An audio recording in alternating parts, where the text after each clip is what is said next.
সুপ্রিয় দর্শক, আমি মুস্তাফা দানি স্বাগত জানাচ্ছি সম্পাদকীয়তে। আজকের আলোচনার বিষয় গণপরিবহনে নৈরাজ্য। আর এ নিয়ে আলোচনার জন্য আমাদের স্টুডিওতে উপস্থিত আছেন ডক্টর এস এম সালেউদ্দিন, নগর পরিবহন বিশেষজ্ঞ। মাঝখানে আছেন অধ্যাপক ডক্টর এম শামসুল আলম, ক্যাবের জ্বালানি উপদেষ্টা ও জ্বালানি বিশেষজ্ঞ। এবং ওই প্রান্তে আছেন আলহাজ মোহাম্মদ আবুল কালাম, সভাপতি, ঢাকা সড়ক পরিবহন সমিতি। তবে আলোচনা শুরুর আগেই চলুন দেখিনি এখনকার প্রধান সংবাদগুলো। মৃত্যুদণ্ডের রায়ের বিরুদ্ধে সালাউদ্দিন কাদের চৌধুরী ও মুজাহিদের রিভিউ আবেদন। দণ্ড মুখোমুখির আশা আসামি পক্ষের, সাজা কমার সুযোগ কম, মন্তব্য অ্যাটর্নি জেনারেলের। শিশুকে গুলি করা মামলায় এমপি লিটনের আত্মসমর্পণের আদেশ স্থগিত, গ্রেপ্তারে আর কোনো বাধা নেই, ব্যবস্থা নেওয়া হচ্ছে জানালেন স্বরাষ্ট্রমন্ত্রী। বিদেশি খুনের ঘটনায় আইএসের সংশ্লিষ্টতার প্রমাণ দিতে পারেনি পশ্চিমা বিশ্ব, মন্তব্য পররাষ্ট্র প্রতিমন্ত্রীর, সতর্কতা প্রত্যাহারের আহ্বান।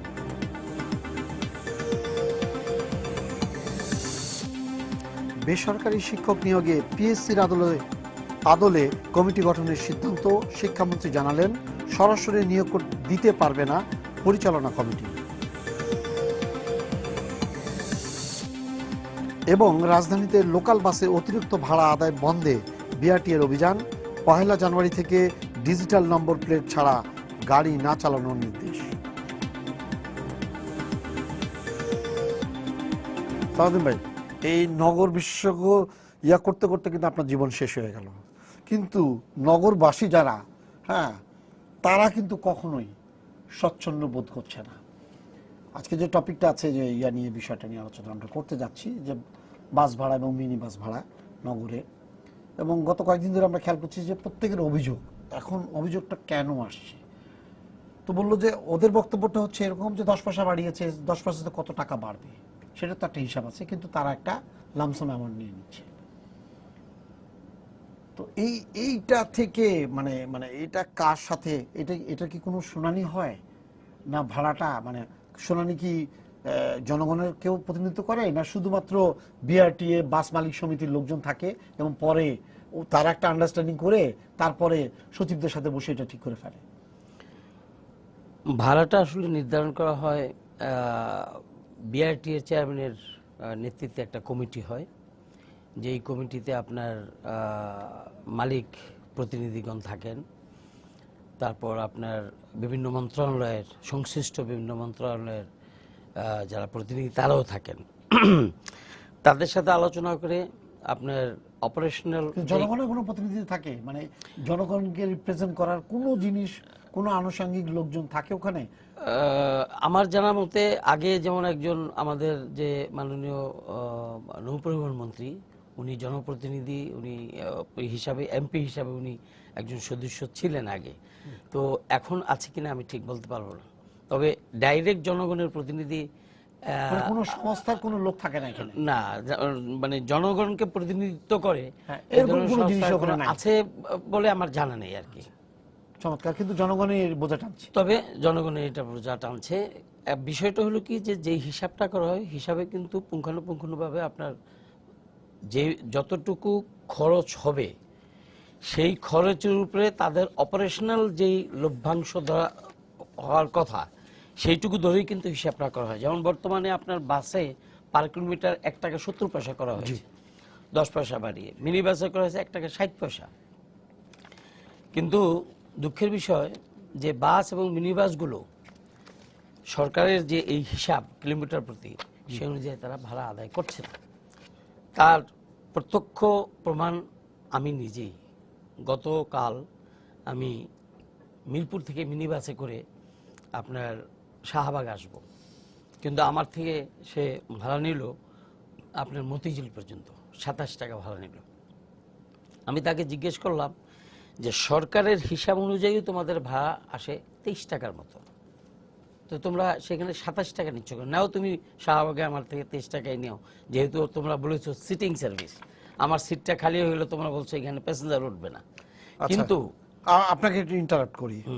দেখেন, মিরপুর পল্লবী থেকে শাহবাগের দূরত্ব হচ্ছে 11.3 কিলোমিটার এবং এখানে ভাড়া নির্ধারণ করা হচ্ছে 19 টাকা।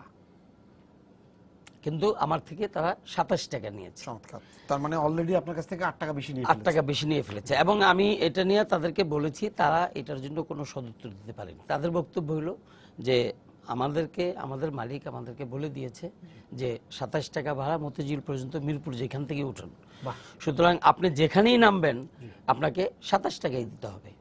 এটা সত্যিকার অর্থে একটা নৈরাজ্য এই জন্য যে সাধারণত এই যেই সার্ভিসগুলো নন স্টপেজ সার্ভিস যারা দেয় বাহিরে, অত্যন্ত আরামদায়ক বাস হয়, কিন্তু দুইটা স্টেজে তারা আপনার ভাড়া নির্ধারণ করে।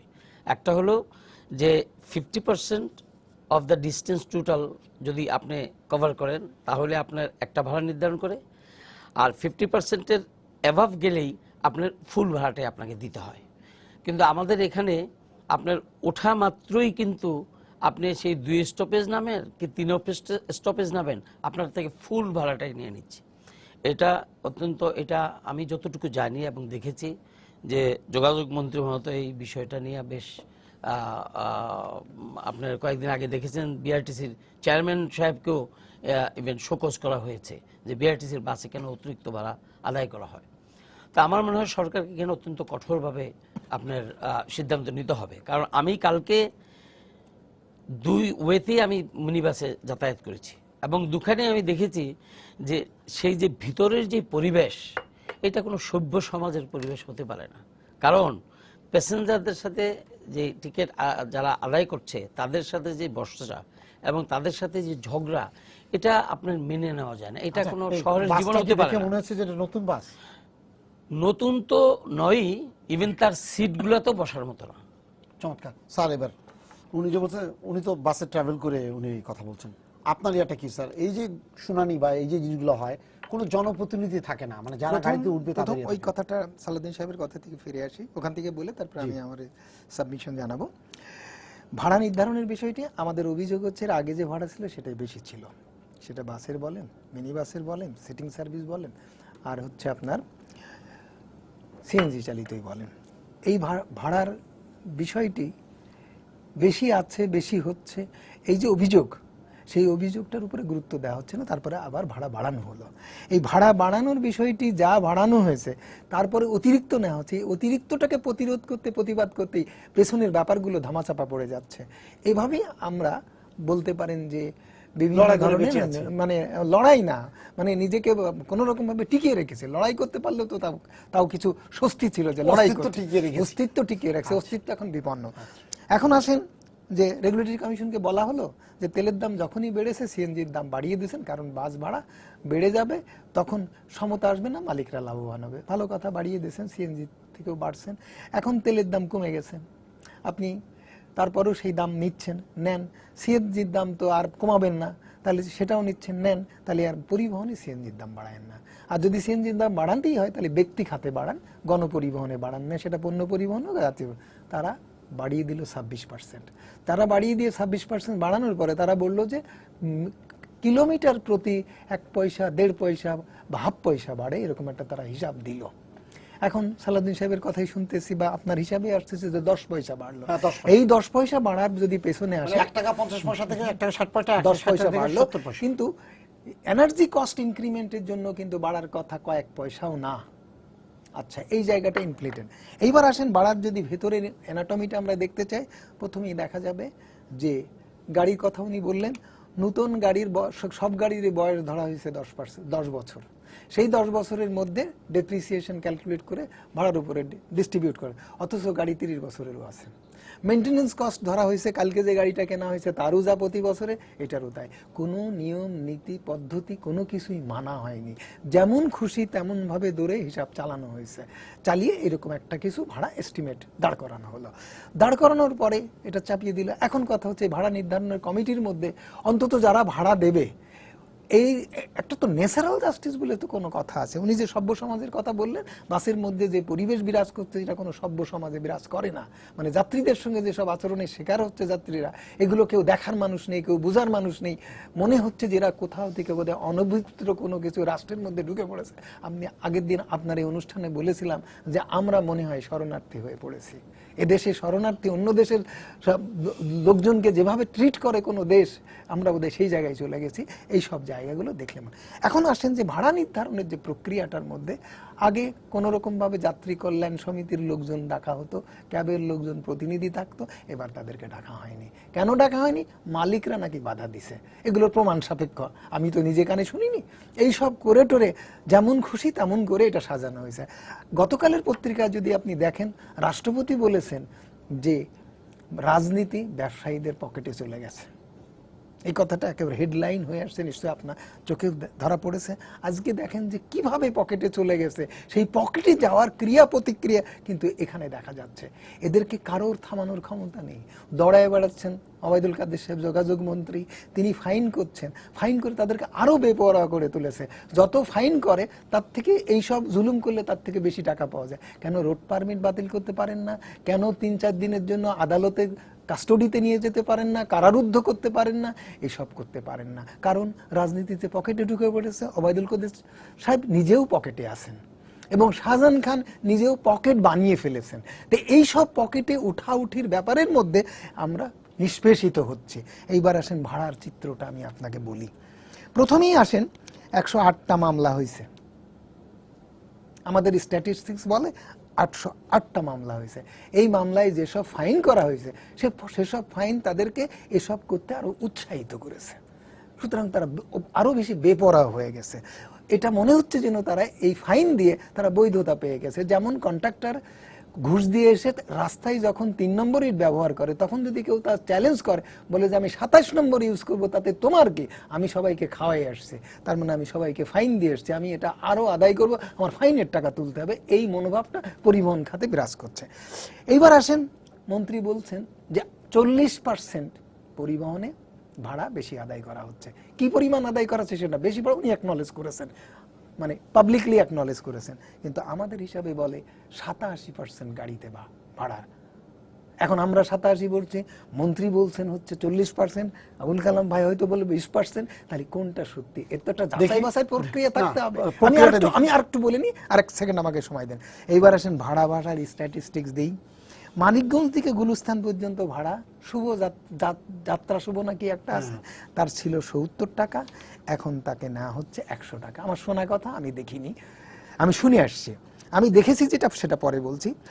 ধামরাই থেকে গুলিস্তান আগে 40 টাকা নেওয়া হতো, এখন নেওয়া হচ্ছে 60 টাকা। কেরানীগঞ্জ থেকে মিরপুর চিড়িয়াখানায় 22 টাকা ছিল, এখন নেওয়া হচ্ছে 10 টাকা। আমি ড্যাফোডিল ইউনিভার্সিটি শুক্রবার থেকে উঠি, আগে নামতাম আপনার গুলিস্তানের টিকিট ভাড়া নিত, নামতাম প্রেস ক্লাব, এখন আগে দিতাম 10 টাকা, এখন দিই 15 টাকা। আমার কাছে একেবারে টিকিট দেয়। এই হচ্ছে ভাড়া বৃদ্ধির চিত্র। এখন আসেন যে আমাদের বক্তব্য যে জায়গাটা, যে এখন পর্যন্ত সরকার কেন এত কিছু মেজার নিচ্ছে, শ্বেতপত্র কোথায়? ওবায়দুল কাদের সাহেব তো একটা প্রতিদিনের বিকালবেলা তো একটা শ্বেতপত্র দেবেন, পত্রপত্রিকায় তার বিবৃতি তো আসতে হবে, কোথায়? এর আগের দিন সাংবাদিক, উনি ছিলেন, একজন সাংবাদিক ছিলেন, আমাদের নিজেদের মধ্যে আলোচনার মধ্যে দাঁড়ালো যে উনি অসহায় জিম্মি হয়ে গেছেন। চমৎকার। এই ঢাকা সড়ক পরিবহন সমিতির ওনাদের বক্তব্যটা শুনি আসলে। আলহাজ মোহাম্মদ আবুল কালাম, আপনি কি বলবেন? ওনারা যে কথাগুলো বলেছেন এটার পাশাপাশি আরেকটা জিনিস যেটা আমার কাছে মনে হয়েছে, ঢাকা শহরের যে গাড়িগুলো চলে, গণপরিবহন বলেন, জনপরিবহন বলেন, যেটাই বলেন, কত পার্সেন্ট গাড়ি সিএনজিতে চলে আর কত পার্সেন্ট গাড়ি ডিজেলে চলে? ধন্যবাদ দানিশ ভাই। হ্যাঁ, এই পরিবহন নিয়ে আমি আপনার সাথে অনেকগুলি নিয়মিত বসি, হ্যাঁ ছিলাম, যে কোনো কারণে হয় আপনি আমার পছন্দ অথবা হ্যাঁ আমি আপনার পছন্দ। সেটার জন্য না, আসলে আমি একটু মনের জোরেই আসি এবং একটু স্পষ্ট কথা বলতে আমি ভালোবাসি। দেখুন, সারা বাংলাদেশে গাড়ির সংখ্যা হইল 81,000, 81,000। তার মধ্যে ঢাকা গাড়ির সংখ্যা মানে বাস। বাস মিনি বাস, আচ্ছা, বাস মিনি বাস 81,000 সারা বাংলাদেশে। সারা বাংলাদেশ, জি। হ্যাঁ, তার মধ্যে ঢাকা সিটিতে 4 থেকে এবং 5,000 চিটাগাং সিটিতে 7,000 বাস মিনি বাস চলাচল করে, চলাচল করে। করছে। এই 7,000-এর মধ্যে মাত্র 10% আছে ডিজেলে চলে উইদিন দি সিটি, 10%। 10%, হ্যাঁ, জি। আচ্ছা, আর বাদ বাকি সব গাড়ি হইল আপনার সিএনজি। সিএনজি। এখন সিএনজি হইল কি করিয়া, দেখুন আমরা একটা প্রথম AC bus, premium bus service চালু করছিলাম। জি, এসি বাস কিন্তু আপনার সিএনজিতে চলবে না, এটা ফুয়েলে চালাইতে হয়। আমরা যখন ফুয়েলে চালাইলাম তখন ওই নাজমুল হুদা সাহেব, এটা আমাদের মেয়র হানিফ সাহেব থাকতে আমাদেরকে ধরে ওই যে করা হয়েছিল যে এক এক রোডে একটা কোম্পানি থাকবে, জি। এইটার উদ্যোক্তা যখন উদ্যোগ নেয় তখন সালাউদ্দিন সাহেব ছিল। এইটা উনি ওনার জন্মের পর থেকে, এই সার্ভিসের জন্মের পর থেকে কিন্তু এটার সাথে উনি ছিল, এবং উনার সাথে নিয়ে অনেকগুলি মিটিং টিটিং করছি। তখন দেখেন এই যে যানজটের ছবিও আছে, রোড কিভাবে হবে, স্টপেজ কিভাবে হবে, সবকিছুই কিন্তু আমরা আগাইছিলাম। জি, অনেক টাকা পয়সা অর্থ খরচ হয়েছে। এখন এই 7,000 গাড়ি চলে কিন্তু ডিজেলে। একটা এটার সাথে আমি বলি, আপনি যে প্রিমিয়াম বাসের কথা বললেন, 30 টাকা দিয়ে আমরা এই বাসটা উঠতাম, সেটা আমি একটা লোকও কোনোদিন বলেনি যে এই বাসে আমি এই জায়গায় আসতেছি। জি, আমরা গাড়িগুলি যখন আনলাম তখন আমাদের সাথে কথা ছিল যে গাড়িগুলি আমাদেরকে 10 বছর চালাইতে দিবে ঢাকা শহরে। আমি কিন্তু ওই কোম্পানির একজন ডাইরেক্টর ছিলাম, পরিচালক ছিলাম, আমারও ইনভেস্টমেন্ট ছিল। যখন আওয়ামী লীগ গভর্নমেন্ট চলে গেল, বিএনপি গভর্নমেন্ট আসলো, বিএনপি গভর্নমেন্টের নাজমুল হুদা সাহেব আসলো, কমিউনিকেশন মিনিস্টার, যোগাযোগ মন্ত্রী। উনি আইসাই বলল যে কোন ফুয়েল চালিত কমার্শিয়াল গাড়ি ঢাকা শহরে চলতে দেওয়া হবে না। উনি বেবি ট্যাক্সি, টেম্পো সব বিদায় করলো, কারণ এয়ার এত পলিউটেড হইতেছিল, যার জন্য উনি ক্লিন এয়ারের জন্য এগুলি সব দৌড়াইলো। সাথে সাথে এই যে আমাদের এয়ার কন্ডিশন বাসগুলি, এইটার যে আমরা ইনভেস্ট যা করছিলাম তার 25% আমরা উঠাইতে পারি নাই। পরে এগুলি আমরা বিক্রি করিয়া বিভিন্ন ডিস্ট্রিক্টে চালাইছে, বিভিন্নভাবে বিক্রি করিয়া নিজেদের যা ছিল লাইবিলিটিস আমরা ব্যাংকের দিয়ে কোন রকমে বেঁচে আসছি। তো এখন আমার কথা হইলো যে এই যে 7,000 গাড়ি, ডক্টর শামসুল আলম সাহেব বললেন যে 30 বছর পুরানো হইতে পারে। সিএনজি বাসই তো আসলো আপনার শামসুল হুদা সাহেবের আমলে, সিএনজি বাস। আরেকটা জিনিস, ওবায়দুল কাদের সাহেব একটা কথা বলছে, আপনারা খেয়াল করছেন কিনা, যে আগামী জানুয়ারির পরে ডিজিটাল নাম্বার প্লেট ছাড়া কোন গাড়ি চলতে দেওয়া হবে না। ডিজিটাল নাম্বার প্লেট যদি থাকে আপনাকে ধরে নিতে হবে যে ওই গাড়ির ফিটনেস আছে। এই হইলো একটা কারণ ডিজিটাল নাম্বার, ওরা যদি না থাকে, ফিটনেস না থাকে, তাহলে ডিজিটাল নাম্বারটা আপনার ওই ট্রাফিকের এতে দিলেও কাজ করবে না, ফাংশন করবে না। না, কিন্তু এখানে একটা আমার প্রশ্ন আছে ভাই, আপনি ওই যে বললেন যে ডিজিটাল নাম্বারগুলো তো এখান থেকে দেওয়া হয়, যেখান থেকে 15 লাখ ভুয়া লাইসেন্স বের হয়। না না না না না, এটা বিআরটিএ দেয় না, এটা দেয় হলো, এটা দেয় দিছে আপনার ওই আর্মির একটা সংস্থাকে, আপনার ওই যে গাজীপুরের কি এটা আছে, machine tool, Gazipur machine tools factory, machine tools, diesel, হ্যাঁ, ওদেরকে দেওয়া হয়েছে, এটা ওদেরকে দেওয়া হয়েছে, এবং ওদের লোক করে, এখানে বিআরটি এর কোনো হাতি নেই। আচ্ছা, এখন কথা হলো যে ভাড়া যে কিছু রোডে অতিরিক্ত নিচ্ছে, এইটার জন্য বিআরটিএও নিরলসভাবে কাজ করে যাচ্ছে, আমরাও কাজ করতেছি, কমিউনিকেশন মিনিস্টার কাজ করতেছে, বিআরটি এর ভ্রাম্যমাণ আদালত কাজ করতেছে, ইভেন নির্বাহী ম্যাজিস্ট্রেটরাও কাজ করতেছে।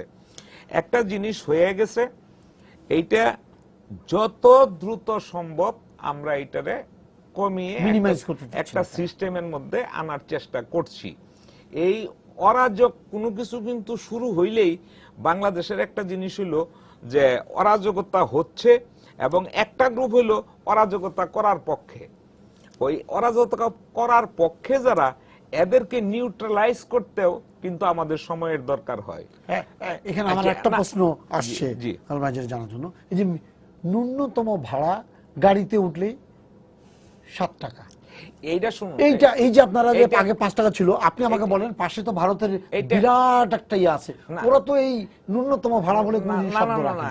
ভারতে না, কিন্তু সমস্ত ওয়ার্ল্ডেই আপনি দেখবেন যে একটা মিনিমাম ভাড়া আছে। জি, কিন্তু ওদের বাসের সঙ্গে ওয়ার্ল্ডে না, আমার ভারতের সাথে আর পাকিস্তানের সাথে মিল না, থাকতে পারে। পাকিস্তানের সাথে আর ভারতের সাথে। আর আপনার অটো রিকশায় যদি যান, তাহলে তো ন্যূনতম ভাড়া আরো বেশি, আরো অনেক বেশি। ট্যাক্সি ক্যাবেও ন্যূনতম ভাড়া আসছে। এবং এই যে জিনিসটা যে আসছে, তার মানে কি অটো রিকশা থেকে আপনারা বাসের মধ্যে এটা ঢুকাই না না না না, তাহলে বাসের মধ্যে এটা আজকে ঢুকে নাই, এটা আমরা বংশ পরম্পরা এটা এসে পাই আসছি না। কিন্তু এটা যে 5 টাকা হয়েছে, 5 টাকা থেকে 7 টাকা হয়েছে। আমার কথাটা হইলো যে দানিশ ভাই, আমরা এটা আজকে এই যে টেলিভিশন, এই টেলিভিশনের বাংলাদেশের অন্তত 1, 2, 3, 4 কোটি লোকে দেখতেছে, বিদেশে বসে দেখতেছে। তাদেরকে বিভ্রান্ত করার মতো কোনো কথা তো আমি বলবো না, বা এমন কোনো কথা বলবো না যে যেটা মানুষে ভুল বুঝে এবং ভুল তথ্য পায়। মানুষকে ভালো তথ্য, সঠিক তথ্যটা দেওয়ার জন্যই তো আমরা এখানে বসছি। আমার কথাটা হইলো যে এই যে ইটা পায়ে আসছি, ওই যে মিনিমাম ন্যূনতম ভাড়া, মিনিমাম ভাড়া, এইটা আমরা পাকিস্তান আমল থেকেই পেয়ে আসছি। এইটা মোটর ভেহিকল অর্ডিন্যান্স 1940-তে যখন ছিল, তখন ইয়াতে আপনার ওই যে ক্যালকাটায় ছিল, ওই মোটর ভেহিকল অ্যাক্ট 1940 থেকেই এই জিনিসটা চালু হয়ে আসছে। এইটা এখন পর্যন্ত কেউ সংশোধন করে নাই। কিন্তু কলকাতায় তো এটা নাই। কিন্তু কলকাতায় নাই, ওরা এমএন করছে না, কিন্তু করাচিতেও তো এটা নাই। করাচিতেও নাই, কিন্তু তাহলে অদ্ভুত ব্যাপার, এটা খালি শুধুমাত্র ঢাকায় এখানে এসে প্রযোজ্য হয়ে গেল। প্রযোজ্য হলো, কিন্তু এই অর্ডিন্যান্সটা হইছে 1940-তে। জি, যে অর্ডিন্যান্সটার কথা আমি বলতেছি, এই অর্ডিন্যান্সটা হইছে 1940-তে। আচ্ছা, দ্বিতীয় কথা যেটা আসতে চাই আমি, 2009 সালে আপনার সিএনজি ছিল পার ইউনিট 16 টাকা, 2013 সালে হইল 15 টাকা, না 25 টাকা, 2015-তে যখন 25 টাকা হইল, তখন বাসের ভাড়া 10 পয়সা বৃদ্ধি করলো পার কিলোমিটার। আচ্ছা, তারপরে 2013 সনের জানুয়ারিতে বাড়াইলো কিন্তু 16 টাকার থেকে 25 টাকা। 16 টাকা ছিল 9-এর থেকে 2013 পর্যন্ত গ্যাসের দাম বাড়ে নাই। 2013 সনে আইসা জানুয়ারি মাসে 10 টাকা বাড়াইলো, তারপরে আবার যে মার্চ মাসে বাড়াইলো আরো 5 টাকা, 30 টাকা হইল পার ইউনিট। এইবার 15 সনে আইসা আরো বাড়াইলো 5 টাকা। এই যে 2010 সনে না 2013 সনে যে বাড়াইলো ভাড়া, ডিজেলের দাম 16 টাকার থেকে 25 টাকা, তখন 10 পয়সা ভাড়া বৃদ্ধি হয়েছিল। আর এই দীর্ঘদিন পরে এইবার 10 পয়সা বৃদ্ধি হয়েছে। এখন আমার কথা হলো, কিন্তু মানুষের আপত্তি নাই, 10 পয়সা করে নেন, 10 পয়সা, মুশকিলটা তো ওই জায়গায় যে 10 পয়সা আসছে। এখন 10 পয়সার জন্য আপনি একটা জিনিস দেখেন, যে 10 পয়সা এইটা নেওয়ানোর জন্য আমরাও কিন্তু নিরলসভাবে কাজ করছি, মন্ত্রী নিজে মাঠে কাজ করছে। সমস্যাটা শুনেন, সব জায়গায় একটা গ্রুপ আছে যারা অস্থিরতা, অরাজকতা করার জন্য অনেকেই অনেককে প্রভোকেট করে। এইগুলি নিয়ন্ত্রণে আনার জন্য আমরা চেষ্টা করতেছি। এবং এইটা টেলিফোন আছে।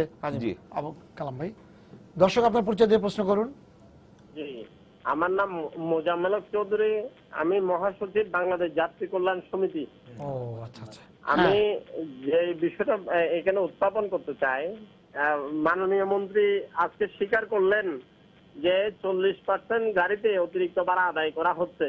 ইতিমধ্যে অতিরিক্ত ভাড়া আদায়ের অভিযোগে বিআরটিসির চেয়ারম্যানকেও শোকজ করা হয়েছে, কিন্তু মন্ত্রী মহোদয় যেখানে অসহায়ত্ব প্রকাশ করছে, সেই জায়গাতে আমরা যারা যাত্রী সাধারণ, আমরা কার কাছে আপিল করব? মাননীয় মন্ত্রী কি ভাড়া এই নৈরাজ্য বন্ধে কার্যকর উদ্যোগ নেবেন, নাকি উনি ব্যর্থতার অভিযোগে পদত্যাগ করবেন? হয়তো পদত্যাগ করবেন, নাইলে এই নৈরাজ্য বন্ধ করবেন। অন্যথায় আমরা সাধারণ যাত্রী যারা, তারা কার কাছে আপিল করবো? আমরা এই এই আচ্ছা, ঠিক বিষয়টা আছে, আপনাকে আপনাকে আপনাকে আপনাকে ধন্যবাদ। আচ্ছা, মুজাম্মেল ভাই, হ্যাঁ, উনি আমাদের পরিচিত লোক। মুজাম্মেল ভাই হইল যাত্রী কল্যাণ সমিতি, এটা মহাসচিব বলবো। এটার মহাসচিব উনি। জি। এই যে ভাড়ার যে কস্টিং কমিটি যে ভাড়াটা যে নির্ধারিত হয়, আমি যে কথা বললাম যে 2013 সনের জানুয়ারি মাসে বাড়াইলো, আবার যে মার্চ মাসে 5 টাকা বাড়াইলো। দেখেন বাড়ানোর স্ল্যাবটা কিন্তু 5 টাকা করে, একমাত্র বেশি বাড়াইলো যে কোন সময় 2013 জানুয়ারিতে, তখন 10 পয়সা বেশি দিল। এখন গুলিস্তান থেকে এর থেকে আপনার ফার্মগেট থেকে গুলিস্তানের দূরত্ব ধরা হয়েছে 9.9 কিলোমিটার, এটা ধরা হয়েছে 0 পয়েন্ট। জি, জিপিও তে তো কোনো গাড়ি থামে না, গাড়ি চলে যায় আরো সামনে, আপনাকে 10 কিলোমিটারই ধরতে হবে। তো 10 কিলোমিটার যদি ধরে তাইলে 5 টাকা আগে বাড়ছে, এখন 5 টাকা, তাইলে 10 টাকা পার ইউনিট। তো পার ইউনিট, এক ইউনিটে আপনার 2 কিলোমিটারের বেশি বাস চলে না ঢাকা সিটিতে। আরো অনেক সময় যখন জ্যামে পড়ে তখন এমন আছে যে 1 কিলোমিটার এই চলে যায়। যার জন্যই আমি বারবার বলতেছিলাম যে বিনিয়োগ কেন আসতেছে না। বিনিয়োগ আগে যে পরিমাণ গাড়ি ছিল এই পরিমাণ নাই। আমাদেরকে ভাবতে হবে আজকে বিনিয়োগ কেন আসতেছে না। কস্টিং কমিটি যখন বসে, কস্টিং কমিটিতে থাকে বিআরটি এর চেয়ারম্যান থাকে, সচিব থাকে, কমিউনিকেশন সচিব থাকে, এরপরে শিল্প মন্ত্রণালয়ের সচিব থাকে, এরপরে আপনার শ্রম মন্ত্রণালয়ের সচিব থাকে, এর বিভিন্ন মন্ত্রণালয়ের সচিবরা থাকে, এরপরে বুদ্ধিজীবীরা থাকে। না, কিন্তু মুশকিলটা হলো যে জনপ্রতিনিধি নাই। জনপ্রতিনিধি আছে, কে?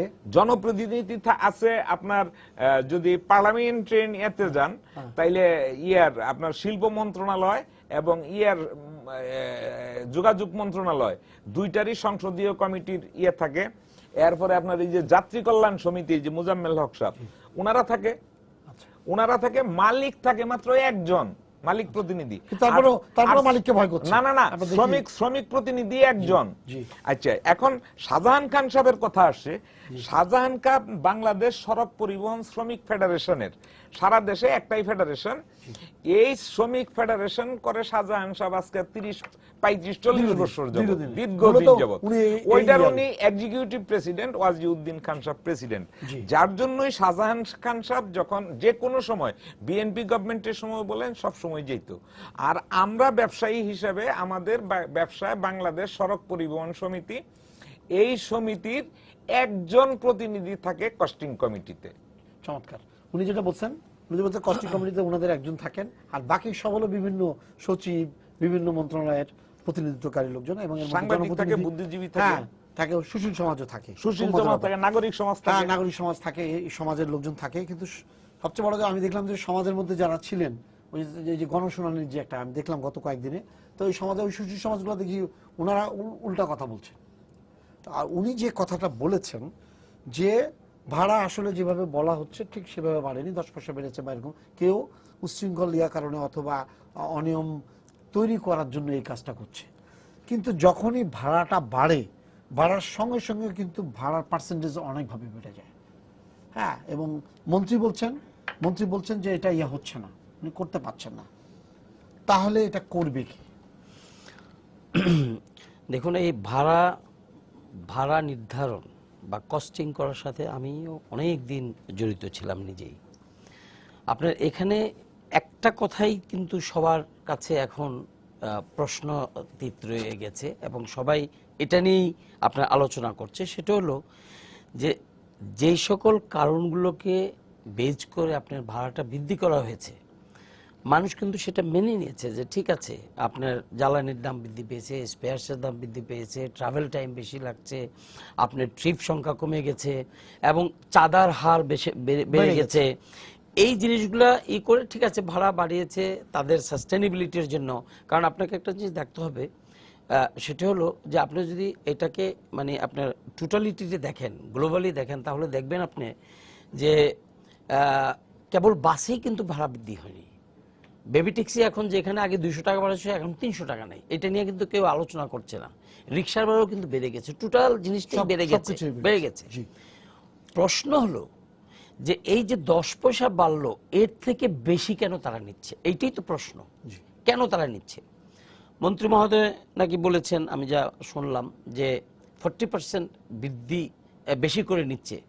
তাহলে আমার মনে হয় যে এই যে 40% বাসে 40% বাসে, এই 40% বাসে যারা বৃদ্ধি করে নিচ্ছে তাদেরকে কেন তাদেরকে আইনের আওতায় এনে তাদেরকে পানিশমেন্ট দেওয়া হচ্ছে না? তাদেরকে দুই একটা এরকম, যেমন মন্ত্রী মহোদয় সরকারি কর্মকর্তাদেরকে অলরেডি শোকজ করে বসেছেন, it's a very good sign. আমি মনে করি যে সরকারের যারা আপনার এই ইতে আছে, আপনার হুইলে বসা আছে, তাদেরকে যখন শাস্তির আওতায় এনেছে, বাস মালিকগণ যারা নাকি আপনার এই ভাড়া বেশি নিচ্ছে, আপনার ইমিডিয়েটলি তাদেরকে কয়েকজনকে আপনার এরকম শাস্তির আওতায় নিয়ে এসো, তাদের গাড়ি বন্ধ করে দেওয়া হোক, আপনার নিশ্চয়ই এটা কন্ট্রোল করা যাবে। কিন্তু এখানে একটা অ্যালার্মিং সিচুয়েশন কোনটা, সেটা হলো আগে ঢাকা শহরেই গাড়ি চলতো আপনার প্রায় 8000 বাস চলতো, বাস মিনি বাস। এখন আপনি শুনলেন যে সারা দেশেই চলতেছে আপনার 8-9 বাস।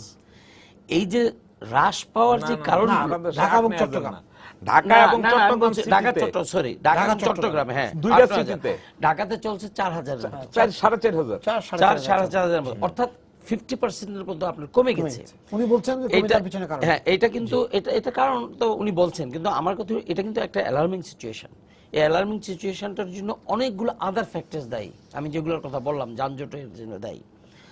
আমার মনে হয় যে আপনার কিছুটা ধৈর্য সহকারে হলেও আপনার যাত্রীদেরকে যেই ভাড়াটা বৃদ্ধি করা হয়েছে, এই ভাড়াটা যেহেতু সকল প্রতিনিধি মিলেই ভাড়াটা নির্ধারণ করেছে, সেইটা যাত্রী সাধারণ দেখ, কিন্তু এর অতিরিক্ত যেই ভাড়া নিচ্ছে, আমার মনে হয় যে ইমিডিয়েটলি একটা কমিটি করে, এই কমিটি একটা মনিটরিং সেল করে, যেই সকল মালিকরা এই আরও অতিরিক্ত ভাড়া নিচ্ছে তাদেরকে শাস্তির আওতায় আনা হোক।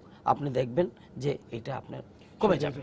স্যার, এই বিদ্যুতের ক্ষেত্রে, গ্যাসের ক্ষেত্রে গণশুনানি হয় স্যার, তো এটাও তো জনগণের জিনিস, এই যে ইয়েটা, এই গণশুনানি হয় না কেন? প্রথম যে প্রশ্নগুলো এসছে তার মধ্যে একটি বিষয় আমাদেরকে সামনে আনতে হবে, যে আমাদের সালেউদ্দিন সাহেব যে কথা বললেন যে কস্টিং কমিটি, আমি প্রথমেই বলেছি যে এই কস্টিং কমিটিতে আমাদের কালাম সাহেব বলেছেন যে এখানে যাত্রী কল্যাণ সমিতির লোক থাকার কথা। আমি বলেছি যে এখানে ওরাও থাকতো, ক্যাবের প্রতিনিধি থাকতো, এবার তাদের ডাকা হয়নি এবং মোজাম্মেল সাহেব তাই বলেছে, একটা মিটিং ডাকা হয়নি। এখন আসেন যে এই যে ডাকা না হওয়ার বিষয়টি কোথা থেকে কাজ করেছে, তার মানে একটা দুরভিসন্ধি পেছনে ছিল, এবং আজকে যে দুরভিসন্ধিটা ছিল সেটা প্রমাণিত হয়ে গেল। যেটা সালেউদ্দিন সাহেব বলেছে সব ঠিক আছে, আমরা সব মেনে নিলাম, বাড়ানোও মেনে নিলাম, সব ঠিক আছে, তাহলে যেটুকু বাড়ানো হয়েছে সেটুকুর মধ্যে আমরা সীমাবদ্ধ থাকতে পারলাম না কেন? তার মানে যারা করছে তাদেরকে প্রতিরোধ করার ক্ষমতা নেই। এদের যে ডাকা হয়নি সেটা যেমন যে কারণ ছিল, যাদেরকে ডাকা যায়নি, ডাকতে পারেনি, ঠিক তেমনিভাবে এটাও প্রতিরোধ করতে পারছে না। এই দুটো বিষয় কিন্তু খুব অ্যালার্মিং বিষয়, যে আলটিমেটলি আমাদের রাষ্ট্রীয় নিয়ন্ত্রণ এটা শিথিল না, অচল হয়ে গেছে, এবং মন্ত্রী কিছু করতে পারছে না, এটা তার ব্যক্তিগত বিভিন্ন জায়গায় কথাবার্তা প্রকাশও পাচ্ছে। তার মানে গোটা জিনিসটা কিন্তু আমাদের নিয়ন্ত্রণের বাইরে চলে গেছে। এখন আসেন যে আপনি যে কথা বললেন গণশুনানি কেন হয় না বা হচ্ছে না, আমরা আজকে বললাম, এখন আমি সালেউদ্দিন সাহেবের কথাই বলবো যে ভাড়াতে বাড়ানো হয়ে গেছে। আমি আগেও বলেছি যে আগে বেশি ভাড়া নেওয়া হতো, আজকে আমরা তিনজনে মিলে বিতর্ক করে এটা শেষ করতে পারবো না। গ্যাসের ক্ষেত্রে 68% মূল্য বৃদ্ধির প্রস্তাব নিয়ে আসা হয়েছিল যে ঘাটতি মেটানোর জন্য। গণশুনানিতে আমি ছিলাম, আমি হিসাবপত্র করে নিয়ে গিয়ে যে দেখালাম, আমরা সবাই মিলে গণশুনানিতে হলো, ও ঘাটতি নেই, লাভে আছে, 165 কোটি টাকা লাভ হয়, এবং গ্যাসের দাম বাড়েনি, বরঞ্চ আজকে পর্যন্ত সে গ্যাস খাত লাভে আছে। এখন পরিবহন খাতের সম্পর্কে তো আমাদের ঠিক অনুরূপ অভিযোগ, যে সেখানে যারা কস্টিং করেছে তারা আমি আপনার কাছে এখন প্রমাণ দিতে পারবো না, তবে স্বচ্ছ প্রক্রিয়ায় বিধান মেনে পদ্ধতিগতভাবে স্ট্যান্ডার্ড ফরম্যাটে এই ভাড়া নির্ধারণ হয়েছে, আমি তা মানি না।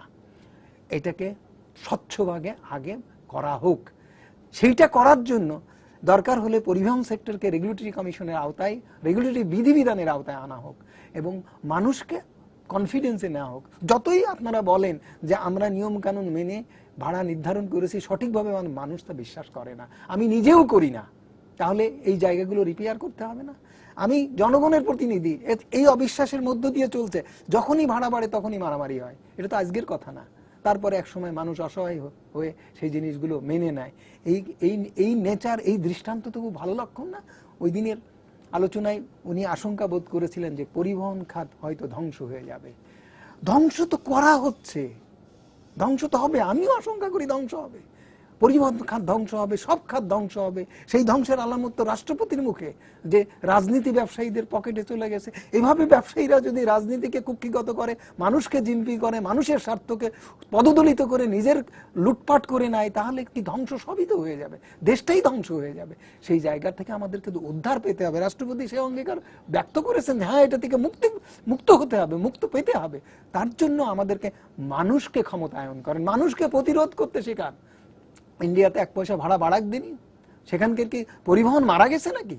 1 পয়সা না ভাড়া বাড়ায় সেখানে কি প্রাইভেট সেক্টর পরিবহন চলে না? সেখানে শৃঙ্খলা আছে। যে কথাগুলো বললেন যেটা ভারতে নেই, এটা পাকিস্তানে নেই, এখানে এটা আসলো কেন? সব গণবান্ধব করা হয়নি, সব ব্যবসা বান্ধব করা হয়েছে। উনি বললেন যে সিএনজি কনভার্সন তো শুরু হয়েছে এই কয় বছর, 30 বছর, গাড়িগুলো কনভার্সন হয়ে গেছে। কনভার্সনে শুধু বাস কেন, সব পরিবহন সংকট, আমার বাড়ির গাড়িটাও কনভার্সন হয়ে গেছে।